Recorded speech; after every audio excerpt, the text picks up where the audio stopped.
Okay, let's dive into some serious local intrigue with meeting minutes from the Springfield City Commission. We're talking about the nitty-gritty of how your city operates and how those decisions directly affect you.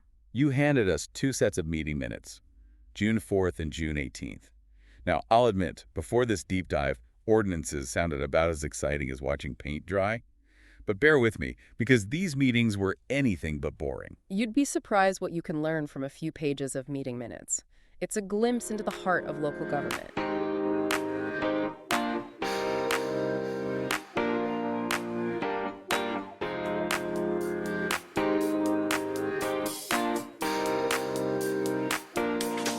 For example, did you know replacing just two medic units set the city back over $220,000?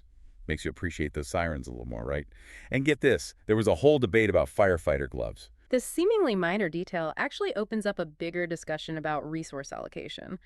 Every dollar spent on gloves is a dollar that can't be used for something else, like park maintenance or road repairs. You got it. It's like this giant game of budget Tetris, trying to fit in everything from fire station designs and police firearms to streetlight aesthetics and even yoga studios. Speaking of which, did you catch that Femme Yogipreneur is expanding near Groceryland? Local businesses like that, even if they seem small, contribute to the city's economic ecosystem. I mean, totally. It creates that something for everyone vibe. But while we're on the topic of money, those technology upgrades for city departments caught my eye. We're talking millions of dollars here. Modernizing those systems is essential, but as the minutes reveal, it doesn't always go smoothly. Remember that hiccup with the building permit software? Oh, tell me you haven't been there. Website glitches and inaccessible information, relatable frustration for sure. But you know what else struck me? The sheer variety of issues the City Commission deals with. It's a testament to the scope of local government. One minute they're discussing multi-million-dollar contracts, and the next they're addressing a resident's concern about a traffic light. It's like the world's most unpredictable variety show.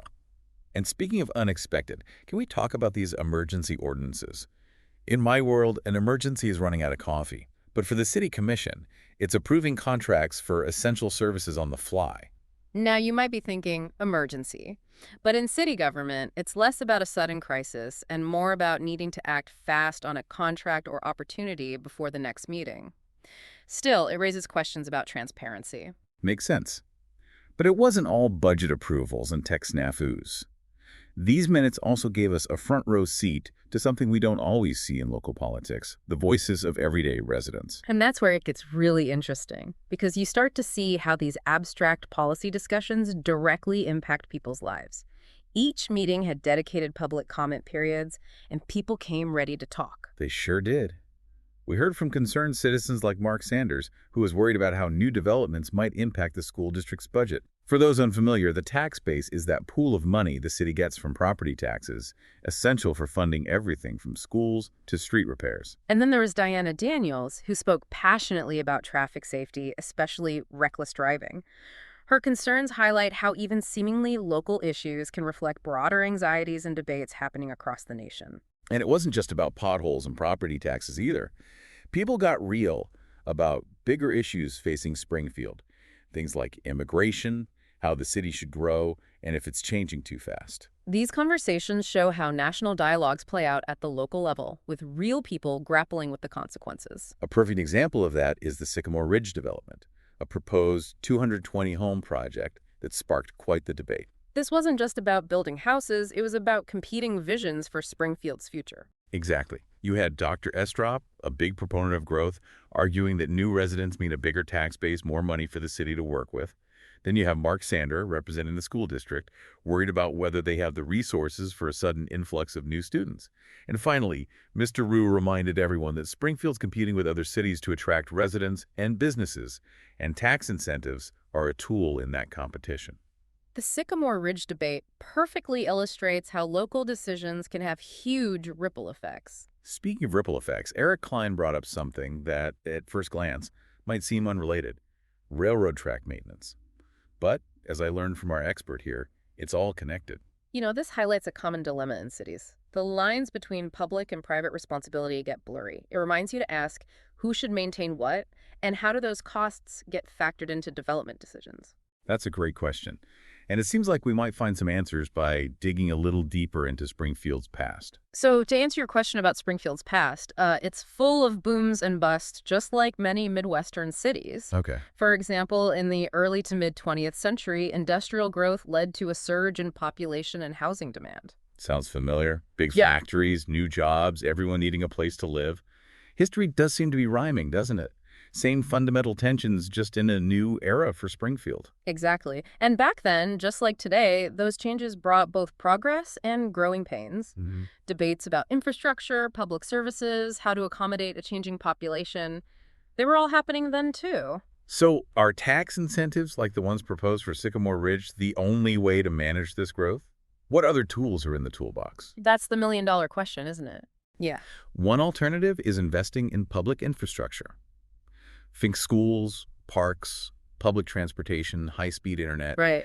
Basically making the city a more attractive place to live and work, naturally drawing in residents and businesses. So instead of offering tax breaks, you're creating a desirable environment that attracts people organically. Great, precisely. It's about quality of life and economic opportunity working hand in hand. Yeah. And it addresses those concerns we heard from residents: safe streets, good schools, a thriving downtown.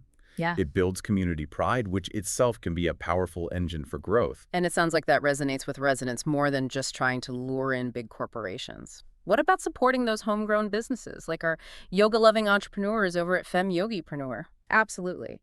Fostering entrepreneurship and supporting local businesses can lead to more sustainable and equitable growth. Think providing capital for startups, creating business incubators, and streamlining regulations. It's like planting seeds and nurturing their growth, rather than just hoping a big tree will decide to take root. Right. But shifting gears back to population growth, specifically immigration that sparked some strong opinions in the meeting minutes. Yeah.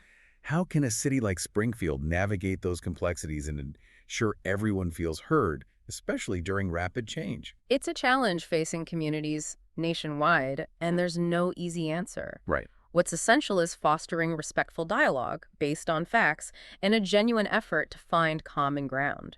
Easier said than done, of course, especially when people feel unheard. City leaders need to be proactive in engaging with residents, building trust, and creating opportunities for meaningful dialogue. And it goes beyond just talking. Right. Ensuring equitable access to essential services like education, healthcare, and housing, regardless of immigration status, is critical. That came up a lot in the minutes. Yeah. Concerns about overcrowded schools, strain on health care, and whether new residents contribute their fair share. These are valid concerns that need to be addressed thoughtfully and compassionately. Recognizing that diversity, when embraced and supported, can be a source of strength is key. And that brings us to something you mentioned earlier, demographics. How do Springfield's local trends reflect the bigger picture? Springfield isn't unique in experiencing demographic shifts.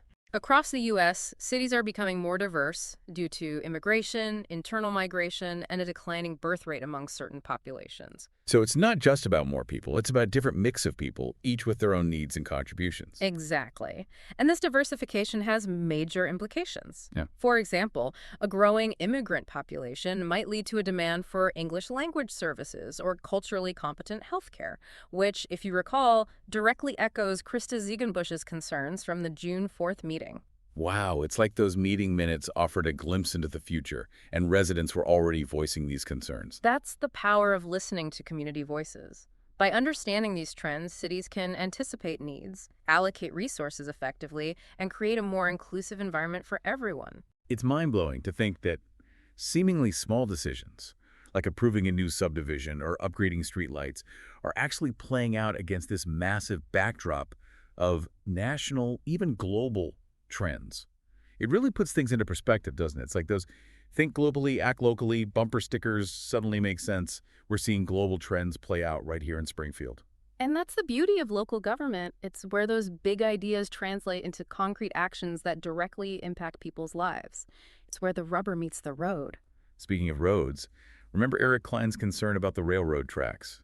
It seemed like a small detail, but it made me realize how interconnected everything is. Absolutely. The railroad tracks might be privately owned, but their condition affects the surrounding neighborhoods, traffic flow, even economic development. It highlights those blurred lines between public and private responsibility. It's like that saying, no man is an island. Except in this case, it's no city department is an island.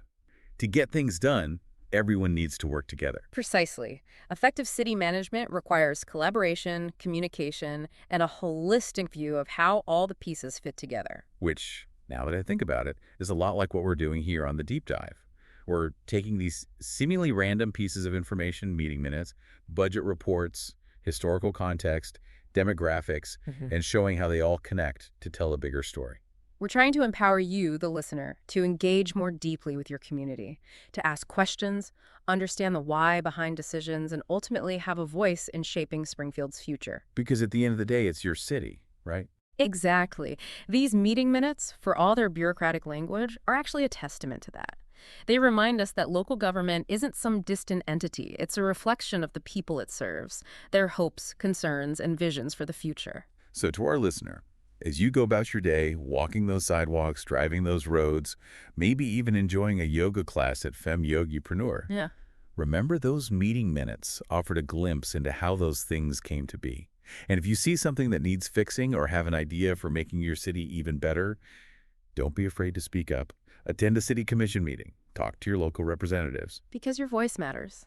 Every concern voiced, every question asked, every idea shared helps shape the Springfield of tomorrow. You've been listening to The Deep Dive.